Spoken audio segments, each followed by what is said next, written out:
तो इस वाली वीडियो में मैं latest ballerina movie John Wick की स्पिन ऑफ की एंडिंग को एक्सप्लेन करने जा रहा हूँ। खास तौर पर इसकी स्टोरी को भी एक्सप्लेन करूँगा और कैसे इसकी जो एंडिंग है वो इसके सीक्वल को कैसे सेटअप करती है और क्या इसका जॉन विक 5 जिसको कंफर्म कर दिया गया उससे भी कोई लिंक होने जा रहा है या नहीं होने जा रहा। तो काफ़ी इंटरेस्टिंग वीडियो होगी, बस आप लोगों ने इसको एंड तक देखना है। सबसे पहले हम इसकी स्टोरी पर आ जाते हैं। तो देखिए हम इसकी स्टोरी काफ़ी सिंपल देखने को मिलती है।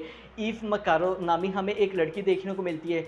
जब हमें यह पता लगता है कि कैसे जो उसके फादर है उसको जो है ना मर्डर कर दिया गया है एक कल्ट गैंग से, और ये जो हमें गैंग देखने को मिलती है ये हमें ये बताया जाता है कि काफ़ी वायलेंट ये गैंग है। और इधर बेसिकली हमें ये पता लगता है कि इनका जो हेड है जिसका नाम हमें चांसलर देखने को मिलता है वो उसके फादर को इसलिए मारता है क्योंकि बेसिकली एक कल्ट है, इनके जो है ना ट्रेडिशन अलग होते हैं। और कैसे जब आप एक दफ़ा अंदर आ गए तो आप जो है ना उस वाले ग्रुप से बाहर नहीं निकल सकते, मगर जो उसके फादर है वो जो है ना वहाँ से चले जाते हैं। वो क्यों आते हैं वो हमें मूवी में आगे जाके पता लगता है, क्योंकि उनको पता लग जाता है कि कैसे ये काफ़ी ज़्यादा वायलेंट ग्रुप है। और उनकी जो डॉटर होती है यानी कि Eve later known as ballerina, वो उसकी हिफाजत करने के लिए जो है ना उस वाले ग्रुप से बाहर निकल जाते हैं। तो इस वजह से जो चांसलर होता है वो उसको मारना चाहता है और हम यही देखते हैं कि कैसे जो है ना वो उसको मारने में कामयाब हो जाता है। और उसके बाद हमें ईव की जर्नी देखने को मिलती है कि कैसे हमें जो है ना इसके बाद विंस्टन देखने को मिलता है। विंस्टन स्कॉट कॉन्टिनेंटल का मैनेजर, वो इसको रस्का रोमा में छोड़ देता है जहाँ पे ये अपनी ट्रेनिंग हासिल करती है। और कैसे इधर जो है ना ये सही तरह से ट्रेन होती है। इसको डिफरेंट असाइनमेंट्स मिलते हैं जैसा कि जॉन विक को मिला करते थे। उसकी जॉन विक की 1 की स्टोरी से पहले की मैं बात कर रहा हूँ। वेल अगर आप लोगों को जॉन विक की पूरी स्टोरीज अच्छी तरह से समझनी है यानी कि जॉन विक 1 से पहले की, तो मैं रिकमेंड करूँगा आप ये वाली वीडियो ज़रूर देखें। आप लोगों को अच्छी तरह से सारी की सारी चीज़ें क्लियर हो जाएंगी। तो हम ये देखते हैं कि कैसे वो अपने असाइनमेंट्स भी पूरे करती है, मगर जब उसको ये पता लगता है वही एक्स वाला निशान उसको नज़र आता है जो ग्रुप था जिसने इसके फादर को मारा था उनके हैंड में भी बिल्कुल यही निशान था। तो उसके बाद उसका यही मिशन होता है कि कैसे जो है ना जो ये पूरा ग्रुप है इसको ख़त्म करना, जो चांसलर है इसको मार देना। और इसकी हेल्प के लिए जब वो विंस्टन स्कॉट के पास जाती है, विंस्टन जो है ना उसकी मदद करता है और उसको एक आदमी के बारे में बताता है। इधर हमें नॉर्मल रीडर्स का करैक्टर पाइन देखने को मिलता है। अब ये कौन सा करैक्टर होता है? ये जो हमें एक करैक्टर आदमी देखने को मिल रहा होता है ये भी एक्स मेंबर होता है इस कल्ट ग्रुप का, जो कि इससे बाहर निकल चुका होता है। और सेम केस जैसा कि हमने ईव के फादर के साथ देखा था इसके साथ भी यही होता है। उस पर बेसिकली कॉन्ट्रैक्ट लगा हुआ होता है। कॉन्ट्रैक्ट आप लोगों को पता है, जॉन विक की मूवीज़ अगर आप लोगों ने देखी हैं, किसी को मारने के लिए बाउंटी या बॉडी आप उसको कह सकते हैं। और इस वजह से जो है ना ये अपनी डॉटर को लेके वहाँ से छुप रहा होता है, मगर इवेंचुअली हम ये देखते हैं कि कैसे इसको भी वहाँ पे बुलेट लग जाती है, जिसकी वजह से हमें ये पता लगता है कि उसकी पाइन की डेथ हो गई है।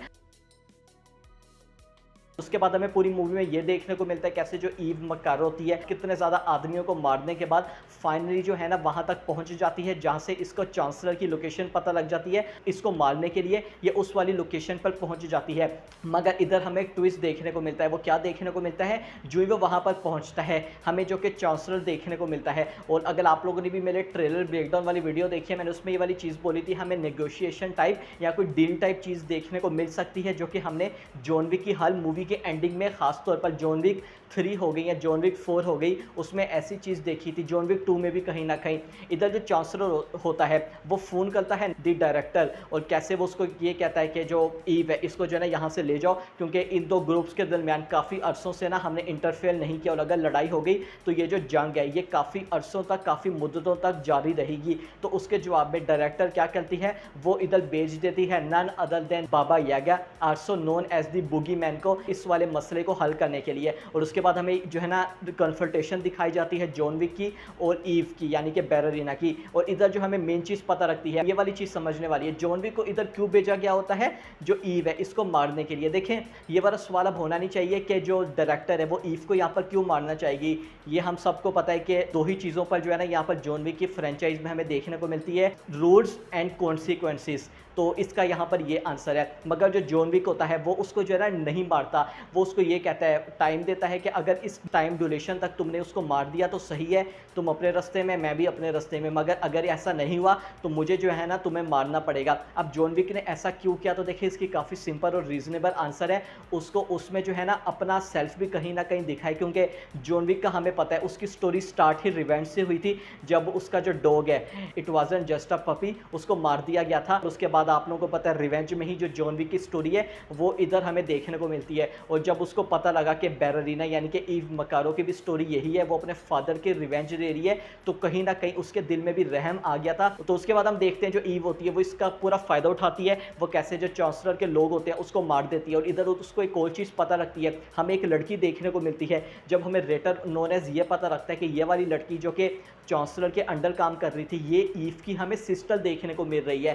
तो अगर ये वाली इसकी अगर मैं सेंस भी बनाना चाहूँ, हम इधर यही वाली चीज़ देखने को मिली होगी कि जो ईव के फादर हैं उसने जो ईव है उसको उस वाले ग्रुप से बाहर निकाल के यानी कि कहीं और ले गए होंगे। और आप लोगों के ज़हन में भी ये सवाल होगा कि उसने सिर्फ ईव को ही वहाँ से क्यों निकाला, वो उसकी जो सिस्टर है यानी कि जो उसकी दूसरी बेटी है उसके फादर की, उसने उसको ऐसा क्यों नहीं किया। तो एक ये ऐसी रीज़न हो सकती है, उसने मे बी जो है ना उसको कन्विंस करने की कोशिश की हो, मगर उसको पता हो कि वो जो है ना अब नहीं मान रही, वो इस ग्रुप के साथ ही रहना चाह रही है। तो ये वाली चीज़ हमें देखने को मिलती है। मगर हम देखते हैं कि जो चांसलर होता है ना वो उन दोनों को ही वहाँ से मारने की कोशिश करता है। हमें जो उसकी सिस्टर होती है उसकी वहीं पर ही डेथ देखने को मिल जाती है। और एंड में हम ये देखते हैं कि कैसे जॉन विक भी यहाँ पे जो है ना बंदों से लड़ता है, यानी कि चांसलर के लोगों को वहाँ पे मारता है। जो ईव होती है वो भी जो है ना उधर लोगों को मारती है। और एंड में हम ये देखते हैं कि जो चांसलर है वो उसको वहाँ से बुलेट से मार देती है और वो अपना जो रिवेंज होता है उसको पूरा कर देती है। इसके बाद हमें क्या दिखाया जाता है कि जो जॉन विक है वो यहाँ पर जो डायरेक्टर है उसको फ़ोन करता है, उसको ये बताता है इट्स डन, यानी कि ईव की डेथ नहीं हुई बल्कि जो चांसलर है उसकी हमें डेथ देखने को मिल चुकी है। और उसके बाद जो हमें सबसे मेन चीज़ देखने को मिलती है, हमें यह पता लगता है कि जो ईव है वो रस्का रोमा में जाती है और उधर सबको एक मैसेज जो है ना रिसीव होता है। और सबको जब एक साथ ऐसा मैसेज रिसीव होता है, हम सबको पता है कि इसका क्या मतलब है, यानी कि कॉन्ट्रैक्ट जो है ना यहाँ पर लग चुका है। और हम यही देखते हैं कि जो ईव है उस पर यहाँ पे कॉन्ट्रैक्ट लग चुका होता है काफ़ी ज़्यादा भारी रकम का। अब इधर जो है ना एक सवाल आता है कि ये किया किसने, चांसलर की तो डेथ हो गई है। तो देखिए इसका आंसर हमें मूवी में ऑलरेडी गिवन पहले मिल चुका था कि जो चांसलर है उसका वहाँ पे काफ़ी ज़्यादा राज चलता है। तो अगर वो उसको मार भी देना तो वो यही कहता है इससे कोई भी फ़र्क नहीं पड़ेगा, क्योंकि इतने ज़्यादा जो लोग हैं इनमें से कोई एक और लीडर उठ के खड़ा हो जाएगा, इनको मारना यहाँ पे काफ़ी ज़्यादा, इस पूरे ग्रुप को कल्ट को ख़त्म करना काफ़ी ज़्यादा मुश्किल है। तो ये हमें चीज़ देखने को मिलती है। और उसके बाद हम देखें जो बैररीना है वो वहाँ से चली जाती है।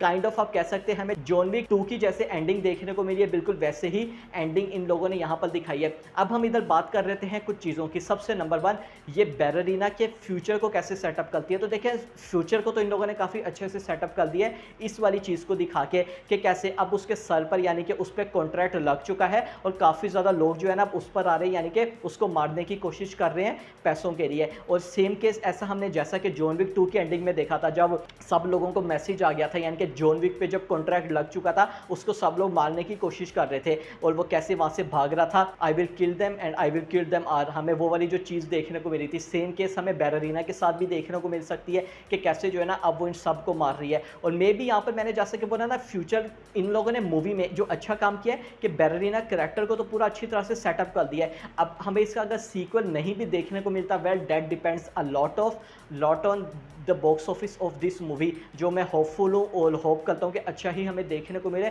उसके बाद हमें ये वाली चीज़ देखने को मिलेगी। और मे बी अगर ये इसका यूज़ जॉन विक 5 में करना चाहें तो वो भी किसी हद तक कर सकते हैं। तो यस, ये हमें मूवी की एंडिंग में देखने को मिला था। वीडियो अगर आप लोगों को अच्छी लगी है लाइक करना मत भूलिएगा, सब्सक्राइब भी जरूर कर लीजिएगा। Will see you guys in my next video.